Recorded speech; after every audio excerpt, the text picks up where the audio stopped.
Dear friends, thank you to the Pontis Foundation for inviting me to address change makers from business, non-profit and public sectors at the Impact Summit. I'm sorry I cannot be with you on a live connection as planned, but I'm very glad that two dedicated members of my team, Kristina Shayanok and Karim Pedersen, are there today to answer all your questions. Our work for freedom and democracy in Belarus is a team effort. I'm often the one speaking on the stage, but everything we achieve is the work of many people who are giving their hearts, their time, and sometimes even their safety for Belarus. Not all of them can appear in public because of the risks involved, but they all deserve your recognition. We are all working toward the goal of a free, democratic and European Belarus. We want to return our country to Europe's family where it belongs and remove the tyrant who is holding our people hostage and threatening our neighbors. The tyrant who is selling our country to Russia and has become complicit in its aggression against Ukraine. During the past 30 years, the dictator Lukashenko has turned our country into a big prison. It happened so quietly that many people didn't even notice at first. It was like sinking into a swamp. One day you wake up and realize you cannot move. But Belarusians are not blind. We traveled, we learned, we saw what life could be. I still remember my trip to Ireland as a young girl. People smiling, speaking freely, living without fear.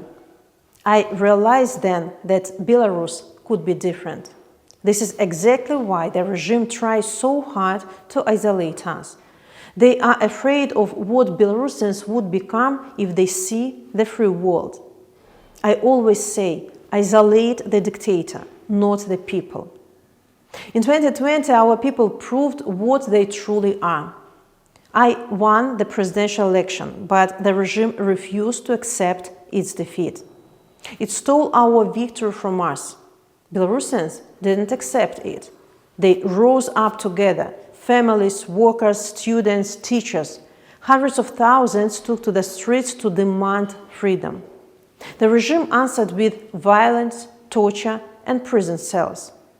But something irreversible happened. Fear broke.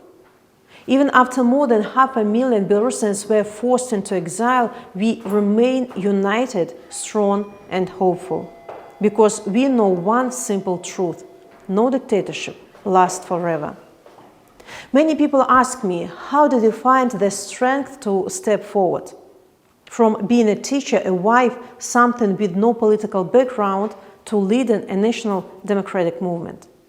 The truth is, it wasn't ambition, it was love. Love for my husband, love for my children, love for my people. And when Sergei was jailed, I didn't see a path. I saw only one thing, a choice.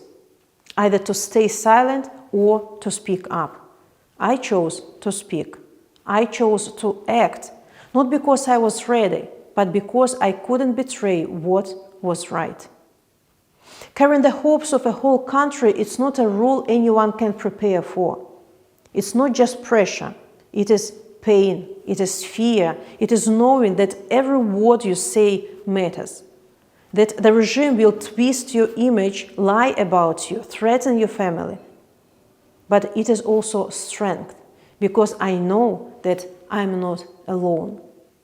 I carry these hopes with thousands of Belarusians, with my team, with political prisoners, with the people who write messages of support from exile and from their homes in fear. And this is what gives me the strength to continue. I do not carry this weight alone. This June, after 5 years in prison, my husband Sergei was finally released. I will never forget the moment our children saw their father again. This happened because so many of you, our partners, our friends, refused to look away. Thank you, truly. But our family's joy is incomplete. There are still over 1,300 political prisoners in Belarus. Journalists, students, doctors, teachers, grandparents. They are the real heroes of our nation. And we will not stop until all of them are free. Did this moment change my motivation? Yes. Saint Sergei again reminded me that behind every prison wall in Belarus there is a human life, waiting, suffering, and hoping. It made me more determined. And it reminded me why this fight matters. Not just for freedom in general, but for every family, every child, every person who wants to live with dignity. We are thankful to President Trump and the US administration for their humanitarian efforts to free political prisoners. But we also call for maintaining a principled stance against the regime. While some prisoners have been released and forcibly deported, more are still being detained. We need a complete stop to repression, and until then, pressure on the regime must be maintained. And we are continuing our work to bring freedom closer. Since 2020, we have built democratic structures in exile, the United Transitional Cabinet, the Coordination Council, and many other initiatives.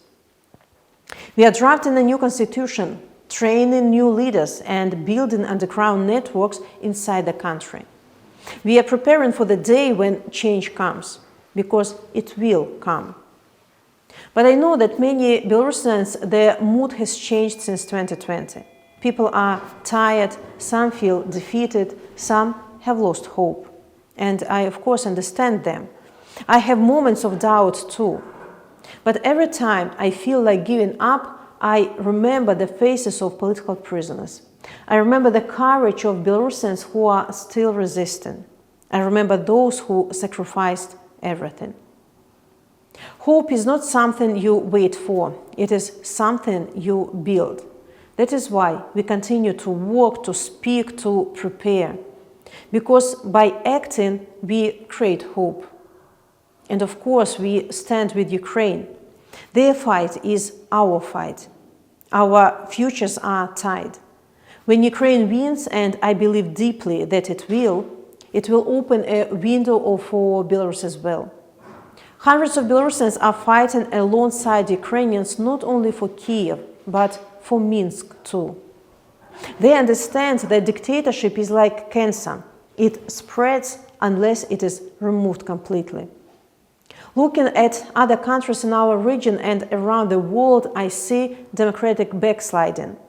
Leaders who call themselves democratic but act like autocrats. My advice to fragile democracies is this: never normalize repression. Never allow fear to replace law. Never believe that institutions can survive without active public defense. Resilience begins with values. If you compromise on truth, on freedom, on accountability, even just a little, it opens the door to authoritarianism. And once the door is open, it's hard to close it again. Over these years in exile, we have learned many lessons, not only about resistance, but about how democracies must respond to dictatorship. From my conversations with leaders, activists, and international partners, I have learned this: people care, but attention fades. That is why we work so hard to stay visible. We have built strong ties with the Council of Europe, the European Union, United States, UK, Canada, and more. And every time I sit at the table with the president or foreign minister, I try to bring Belarus with me, its pain, its courage, and its future. This diplomacy has helped us keep Belarus on the agenda. It has brought real results: political support, humanitarian aid, and action. And one more thing: justice must follow. It is not enough to free our political prisoners. We must also ensure that those responsible for torture, for violence, for repression are held accountable. Because without justice, there can be no healing. And without healing, democracy cannot grow. These are not just Belarusian lessons. These are lessons for every democracy facing pressure from within or from outside. Dictators test our values, and we must respond not with fear, but with principle and strength. Just recently, I was in Australia and New Zealand. Even on the other side of the world, we have friends who support our call for freedom, because they realize that this is a global fight against tyranny. So what is my vision for Belarus? A Belarus that is free, democratic, and part of the European family. A Belarus where elections are real, where judges are independent, where teachers don't fear speaking the truth, where the past is remembered and the future is chosen by the people, not imposed by a dictator. We have never wanted to be someone's satellite. We want to choose our own path. But the leaders of Russia, they do not see Belarusians or Ukrainians as people with that right. They see us as something to control, something to use. But they are wrong. Belarusians have always belonged to Europe in values, in culture, in spirit. And today, more than ever, we feel this truth. Russia's war against Ukraine is also a war against Belarusian independence. The bombs may be falling on Ukraine cities, but the Kremlin aims to crush all nations that want freedom. Many Belarusians have gone to fight alongside Ukrainians because they know Ukraine's victory is also our victory. The outcome of this war will shape the future, not just of Ukraine, but of Belarus as well. A strong, free Ukraine will weaken Putin's regime. And when that regime weakens, Lukashenko's grip will be cracked. That will be our moment, our chance.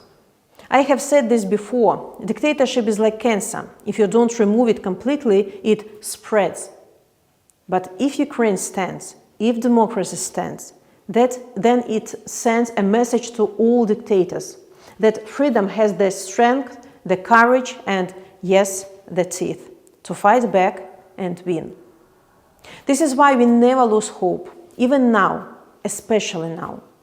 In the middle of the war, in the middle of exile, in the middle of darkness, we remind ourselves every day what freedom is worth.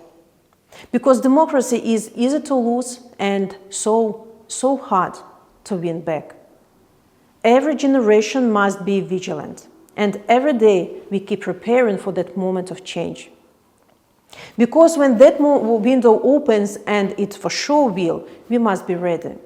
And this time we will not miss our chance.